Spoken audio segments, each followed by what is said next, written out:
with our scientific knowledge what happened during those stages. And what showed up was that that the pattern had certain kinds of things happen on certain kinds of days or nights, over and over and over again. The pattern became unmistakably clear that we are on a schedule. And the schedule is leading, or all this development is leading to conscious co-creation of our very experience, of absolutely everything that we experience. Now, we were talking before the break, we were talking a lot about, in fact, the whole talk, about integrity. And I thought it would be important to explain, Lucy, what integrity is. Integrity, simplest put, is following your heart. What do you really wish to do? And what are you not that interested in doing? That's, if you're doing that, you're following, you're being integral to yourself. To thine own self be true is your personal integrity. Now, sometimes you want to do things for other people. You want to do things for other people because you see how it's going to eventually help you. Even if it disadvantages you right now, you know it's going to be better. So doing that would be following or participating in your integrity. It's going to be different. What one person's integrity is totally different to another person. If you're not matching up to your own expectations on your integrity, that's where you're really in trouble. Nobody can tell you what is your integrity and what isn't. Only you can do that. So there's an but having that in your consciousness, understanding the importance of it, makes it a lot easier for you to follow, because you can feel when you're not following it now.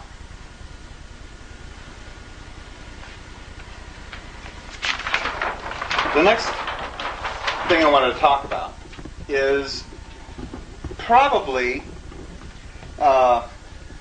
this cube of Kant right here. This is like my own demonstration or example of the current state of consciousness on planet Earth. Sort of like an ice cube.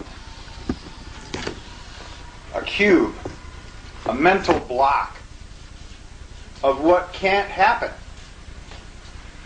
There are certain things that just can't happen in this world. Things like seeing other dimensions. That can't happen. It's unreal. Doesn't exist. To this block. Some 90% of the world's population believes that there's a lot that can't happen. These people are in here like molecules of water, all frozen. Like this. They go like that. And they feel pretty good because they feel safe anyway, because they know that this guy can't move neither. And that's the way they want it. They want no motion, no change. In fact, if there's any change, let's go back to the 50s or 60s, right? No motion, no change. In other words, no evolution. Then there's people like us. And here we are, way out here on the edge. You freaks. You fringies. We're way out here, see, and we can detect that there's more possible. That things are possible. In here, telepathy isn't possible. Telekinesis isn't possible. Being in two places at once is not possible. Bilocating, that's not possible. None of that's possible in here. Meanwhile, in creation, more and more and more is becoming possible. We've now teleported light. You know that? We've actually teleported electrons. On what? Electrons. In fact, last year in Denmark, they were teleporting whole atoms with the push of a button. Boom, boom. So teleportation is all of a sudden happening. Telepathy, well, we've all experienced it, haven't we? And more of it. It's just getting to be more and more a way of our consciousness operating in our intuition. So there's like this action that's happening here. This frozen block is going to get transformed. And the way that you transform a frozen block, stuckness, is with heat. You put some heat on this, and what's going to happen is that consciousness is going to start changing. Like this. You'll get a little drippy. Eventually, you end up with a whole other state of being called water. And I don't know about you, but my reality recently has been in flux. Sort of like water. It hasn't been so firm and fixed as it used to be. As a matter of fact, I've been doing these talks for 3.5 years now. And something I've noticed just recently, as a matter of fact, noticed since June 8th of 2004, is that for years I was talking to groups that were 80% women. 80%. I didn't mind. But since June 8th, the percentage of men has skyrocketed to 50% or more. Check it out. What happened on June 8th? The Venus transit. For a little while there, it opened a portal. It shifted consciousness, and I've been able to see it manifest. There's been at least an extra 30% men showed up in all my talks since then. Consciousness is definitely shifting. But we want to get this melted. We want to get it changed. We've got to come up with some heat. Well, heat comes from force.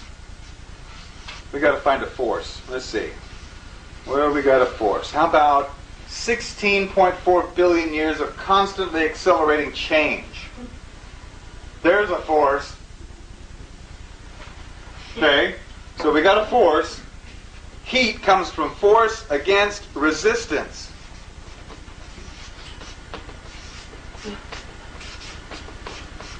Check it out.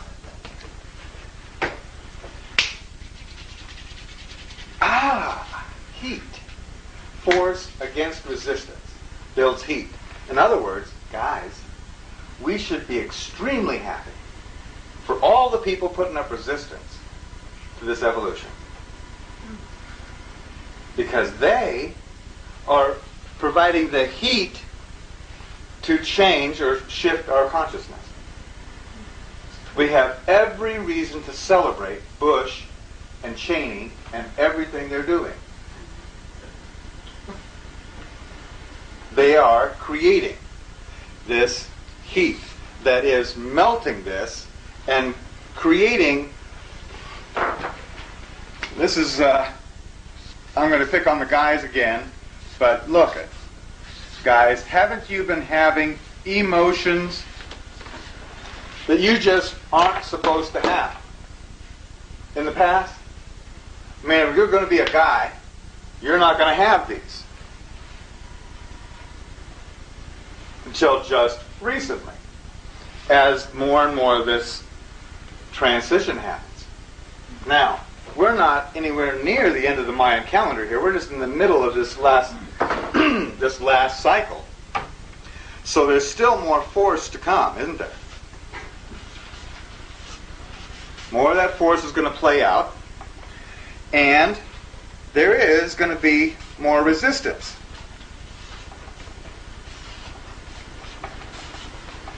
This resistance isn't going to come from the outside world.